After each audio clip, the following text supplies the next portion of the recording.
I'm going to preview the Baylor versus Tarleton State football game, which will be played on August 31st. It's at 6 p.m. Central Time on ESPN Plus. The Baylor's currently favored by 26.5 points, and Tarleton State last year was 8-3, and they actually played a week 0 game against Mindy State. Mindy State is a terrible football team. They only won like one game last year, and that was even a forfeit. And Tarleton State had to survive that game, 26-23. And I'm going to preface this by saying I do not know if Tarleton State's starting quarterback Victor Galbus will even play in this game. He had a thumb injury, and thus he was didn't play in the second half. So, and I'll get to the backup in a minute, but once I go over the numbers for both offense and defense and even special teams here. So now Tarleton State average offensive line weight for everybody, that's 20 guys, and that's 296.5 pounds. And I came up with that number by looking up online, and I'll put the roster for Tarleton State just so y'all can keep an eye on. And so Victor Galvez, in case he does play, is number 11, 6'3", 210-pound quarterback. That's a junior. 164 completions out of 301 attempts for 2,494 yards with 18 touchdowns, but 13 interceptions. He's not a scrambling quarterback at all. 36 rushing attempts for 62 yards with 2 touchdowns. So, but they do have 2 good backs with over 500 yards, including one with over 1,000, and even another guy with over 300. The first guy is Kayvon Britton, number 4, 5'7", 195-pound running back. That is a senior, 182 rushing attempts for 1,145 yards with 16 touchdowns. 11 receptions for 107 yards with 1 touchdown. And is Darrell Kelly III, number 9, 5'10", 175-pound running back. That is a senior, 109 rushing attempts for 541 yards with 4 touchdowns and 5 receptions for 44 yards with 1 touchdown. And is Caleb Lewis, number 43, 5'11", 195-pound running back. That is a senior, 67 rushing attempts for 367 yards with 2 touchdowns and 5 receptions for 48 yards. That's most of the guys you need to know, unless they play backup more than that. But that's just the main ones. And they do have like 2 receivers with over 600 yards receiving, and even a third guy with over 300 yards receiving. So from last year, and that's Benjamin Omayebu, Omayebu, number 10, 5'10", 195-pound wide receiver. That's a senior. 63 receptions for 668 yards with 1 touchdown. Now, Darius Cooper went off last game, so gotta keep an eye on that. Number 6, 6 foot, 190-pound wide receiver. That is a senior. 28 receptions for 622 yards with 5 touchdowns. There's Keelan Johnson, number 5, 5'11", 190-pound wide receiver. That's his junior. 11 receptions for 313 yards with 5 touchdowns. And the only other guy with over 100 yards receiving from last year is Trayvon West, number 19, 6 foot, 175-pound wide receiver. That's his senior. 8 receptions for 164 yards with 1 touchdown. Now, defensively, the average weight on defensive line, it's only 11 guys. Keep that in mind. It's 279.1 pounds. So Baylor's offensive line is bigger than Tarleton State's defensive line on average. Yeah, I looked up the average. And the D line actually is somewhat close in weight, so it's not like a huge advantage for Tarleton State on the offensive line. So now, what are some guys on defense to keep an eye on? And I know I did not include every single guy in all this. I'm going to just go over guys with 10 tackles or more, and that's it from last year that did play. So Blake Smith is the first guy, number 9, 5'11", 175-pound defensive back. That's a junior. 63 tackles, 38 solo, 1 interception, 2 pass breakups, and 2 forced fumbles. Devin Sterling, number 12, 6'2", 235-pound linebacker. That's his junior. 46 tackles, 24 of those solo, 8 tackles for loss, 1 sack, 1 pass breakup. Cassius Kearns, Kasyusus. Apologize if I butchered that. Number 2, 6'5", 170-pound defensive back. That is a senior. 43 tackles, 31 solo, 1.5 tackles for loss. 1 sack, 1 interception, 8 pass breakups. Ty Rawls, number 6, 6 foot, 220-pound linebacker. That is a senior. 38 tackles, 28 of solo, 5 tackles for loss, 1 sack, 1 interception, 3 pass breakups, 2 quarterback hurries, and 1 fumble recovery. Brandon Tolliver, and I know his number has changed from last year to this year, but this year's number is number 26, 6 foot 1 inch, 295-pound defensive lineman. That is a junior. 36 tackles, 18 of those are solos. 6 tackles for loss, which is the second most in terms of returning. 2 sacks, 7 quarterback hurries. Then is Cayman Lane, Caimyn, number 14, 6 foot, 235-pound linebacker. That's a senior. 20 tackles, 11 of those are solo, 5 tackles for loss, 3 sacks, and 5 quarterback hurries. Robert Rios, number 52, 6 foot 4 inch, 315-pound defensive lineman. That is a junior. 19 tackles, 9 of those are solo, 1.5 tackles for loss, 1 interception, 1 quarterback hurry, and 1 fumble recovery. And the last guy is Dante Stewart, number 28, 5 foot 10 inch, 175-pound defensive back. That's a senior. 15 tackles, 10 of those are solo. And the only guy that did punts / field goals last year was Adrian Guzman. You could just check out the numbers there. 45 for 45 on extra points. He's 6 foot, 200-pound kicker / punter. It's a senior, number 15. 13 for 18 on field goals, which 4 of those misses were actually between 30 to 39 yards when you look at it. Believe it or not, and he even missed a field goal that was between 20 and 29 yards. And he did have 43 punts for 1,739 yards, which is an average of 40.4 yards. I mean, but the long is actually 61 yards, but still, and 5 of those were over 50 yards, and 15 punts were inside the 20-yard line. So, now I'm going to say this across the board. You got to start out fast, unlike a year ago. And don't let them get any false hope early. I mean, don't give them any hope early. I mean, play with an edge. Play fired up. And you've been working all off season to improve yourself. Now go out and prove yourself to everybody that this year's team is different than last year. Point blank. Of course, you got to stay composed. You got to make adjustments on the fly in all aspects of the game, not just from first half, second half, but in first quarter, second quarter, but even during the quarters. And there's obviously like a different rule now with the 2-minute timeout in the first and half and second half now. So just so y'all know about that. And it is imperative to start faster than a year ago. You don't want last year's situation to happen again. And I know David Aranda has addressed this to the team. So that's from his press conference. And so, yeah. And of course, you want to limit your penalties as much as possible. I mean, that's the truth. And I get it's game 1, but come on. Don't let that be the reason. Don't commit a lot of penalties. You got to win the turnover battle, which I'll go over that in a minute, both offensively and defensively. But that's true to win time possession if you can. But when you're running a spread offense, it's similar to Art Briles back in the day. It might be a little difficult, but you get the whole point.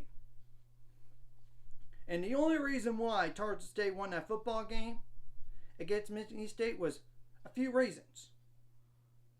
First of all, Tarleton State was up 26-7 at halftime with their starter. And maybe that game would have been more of a blowout if the starter was there at quarterback in the second half. But obviously it wasn't. But Tarleton State forced 4 turnovers on Michigan State. I mean, and they committed less penalties than Michigan State too. Even though Tarleton State led them back in the football game, and I'll go over the numbers, what really happened in that game and all later, but you get the whole point. And I'm going to just make this quick on the special teams. You got to have good punts, you got to make field goals, make the extra points. You got to have good blocking on that. You don't want to allow any blocked field goals or blocked kicks. You got to have good kick return coverage, good kick returns if there's anything there, or punt returns if there's anything there. But you get the whole point, and you got to be good on blocking as well, and you got to adjust officiating on the fly I mean, that's the thing. And I would expect this Tarleton State team to play ticked off a little bit. I would have said that even more so if they would have lost the game to McNeese State somehow. I would have said that. But I'm still going to say that here because they didn't play their best ball in week 0. I mean, I'm just telling the truth when I'm saying that. Because that game, Tarleton State was actually favored by 15.5. They only won by 3. Point blank. And McNeese State outgained Tarleton State in that football game. I mean, now, I'm going to start on defense here. Go out after the quarterback. Dominate the line of scrimmage. Whether it's getting quarterback hurries. You could, quarterback hurries, getting sacks, getting tackles for loss. And, of course, force turnovers, whether it's a fumble or interception or even batting the pass down and have good third down defense. I mean, I'm just telling the truth. And you got to have good, rush integrity and, pass rush, good angles on the tackling and got to secure the tackle and get them down on the ground and make the quarterback feel uncomfortable back there. Whether it's Victor Galibus or the backup, which the backup guy, by the way, for Tarleton State, and I'm going to mention his name right now, is Jaden Pete. And he did not do that good against McNeese State. 1 completion out of 8 attempts for 4 yards. And 2 rushing attempts for -5 yards. Yeah. That's all he did last game. But as you can tell, Galibus was not a world beater either. He only had 140 passing yards in the game for 11 completions out of 18 attempts. So, it's just still the truth.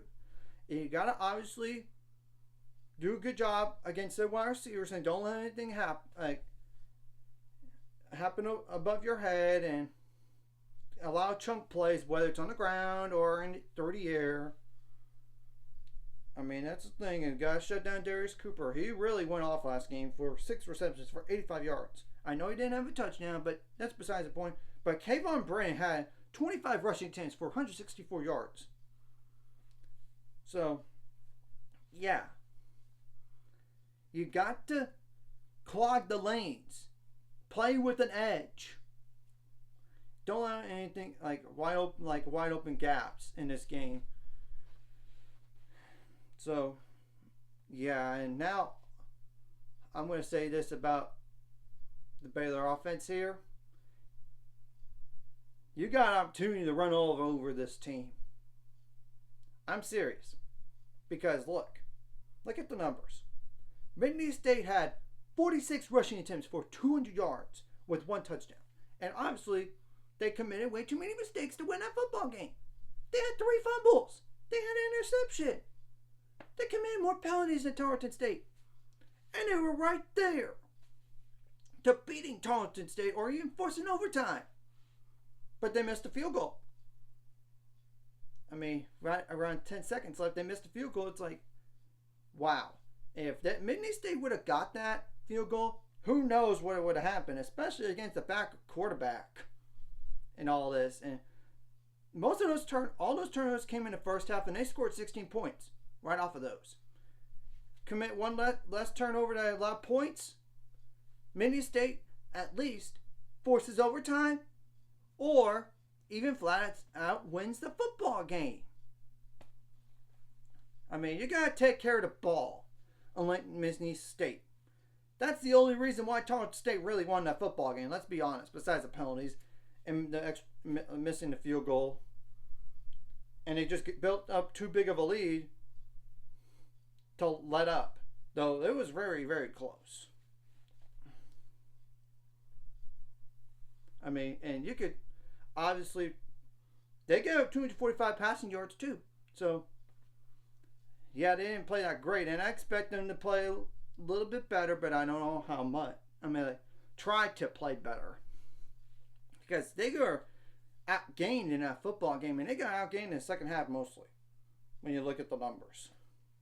I mean, 445 yards for McNeese State, a one-win team a year ago, and that win was a forfeit allowed, to 339 yards for McNeese State. I mean, for Tarleton State.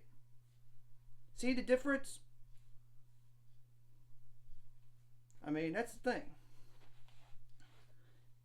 And you got to be good up front, whether it's pass blocking, run blocking. And I know I want to see this offensive line not give up a lot of sacks or a lot of tackles for loss here. And create some holes for the running backs. And even DeQuan Finn or even Sawyer Robinson if he does get to play in case it's a blowout. But hopefully they don't have to use that and everything. So you got to do a good job on like one-on-one battles against whether it's wide receivers versus corners or safeties. Same thing goes for tight ends, like safeties / linebackers. I don't know about corners against them, but get the point. And running backs versus linebackers, make them miss in the open field and take care of the football. I mean, that's the thing. Yeah, and try to be, of course, accurate. And, of course, I know DeQuan Finn is very experienced. Look how many starts he's had. MAC Player of the Year. And that gets a different level. And let's work out the kinks here on offense. And let's go out and prove that we are different this year than last year. And I'm saying this across the board. Let's go out and dominate this football game. And leave no doubt. Unlike a year ago. Whether it's against Tarleton State or even Long Island. Because that Long Island game was underwhelming. I'll be honest. It was. And let's try to find a way to get the fans excited again. I mean, go out and dominate in this football game. And obviously you don't want to have like personal foul targetings on offense or defense or even special teams. Because that, especially in the second half, and because that would mean you missed the first half of next week. And next week it's going to be against Utah. And I'll go over that game in a week from now. But you get the whole point. Point here. Let's go out. Dominate this game from the start. Start fast.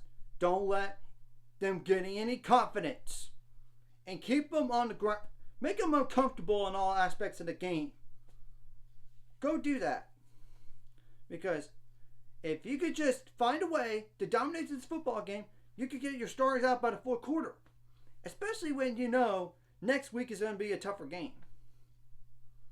And I know we're going to try to not show a ton, potentially, on film in this game. And hopefully we don't have to do more than we have to. But we got to make adjustments on the fly, both offensively and defensively, and any special teams. But you get the whole point. And don't allow bad passes down. The wide receivers got to make contested catches consistently, and hopefully, we have a good tight end, tight ends catching the ball too. I know Michael Trigger's one of them, but he hasn't done that a ton in his career. But hopefully, he could step up. And same thing goes for a whole wide receiver core. And I'm excited to see how this offense really looks, especially with the new scheme. And I hope it's a dominating performance here. Because look, we need to find a way to show that we are different than last year's team. And in all this, and I get Tarleton State may be number 22 in the FCS polls. But they didn't look like one last week. I'll be clear about that. I know they were at least number 21. I know they were not in the top 20 in the FCS polls, but you get the whole point. And even some people think Baylor's going to lose to Tarleton State. Let's go out there and prove those doubters wrong. Seriously.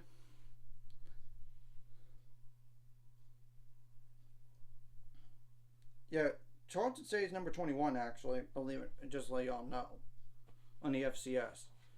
And if you could look at, and obviously you gotta learn from your scrimmages, the past two scrimmages, and even the Saturday practice. And I don't know about the injury stats for Baylor, but I know that Matt Jones for sure is back for this week. In fact, he said in in a press conference leading up to this game, he had a concussion. Now he's back. So, and hopefully Ketron Jackson's available and limit the injuries. I know I did see Joseph Dodds. He's like a fifth string running back in all this. I know. He had like a boot on. So, and I wish that guy speedy recovery. And I don't think he's going to play that much anyway, but this year as a whole. But hopefully we are healthy as possible going into this game here. And like I said, I don't know about Tarleton State having their starting quarterback available because of a thumb injury. He had triple grip in the ball. So, let's go out there, dominate this game, have fun doing it, and don't let up. Don't let any comeback happen on us, period. And show some fight. Show some energy. And in terms of fight, I mean, we're not going to let you beat us at home just like a year ago in the season opener against Texas State. So I'm serious about that. And I know the players know that right now. All those returning players that came back. Even last year's players, they know what went down from their teammates. And they know they want to start as fast as possible. Of course, you got to limit your mistakes across the board, but you get the whole point here. So I went along up on this game. I know that this is a game that doesn't need a ton of discussion, but I'm going to emphasize, let's go out there, start fast, stay hungry throughout the game, and leave no doubt. Anyways, if you like this content, hit the like and subscribe button. See you guys later on the road to 7 subscribers. Course, the ultimate goal is 1,000 or more. So make money out this course. Like a video, comment video, really helps YouTube algorithms. Some more people see it. Some more people could see it. And sharing the video does help as well. So more people could watch. And if you're watching and not subscribe, hit subscribe button for the notification bell as well.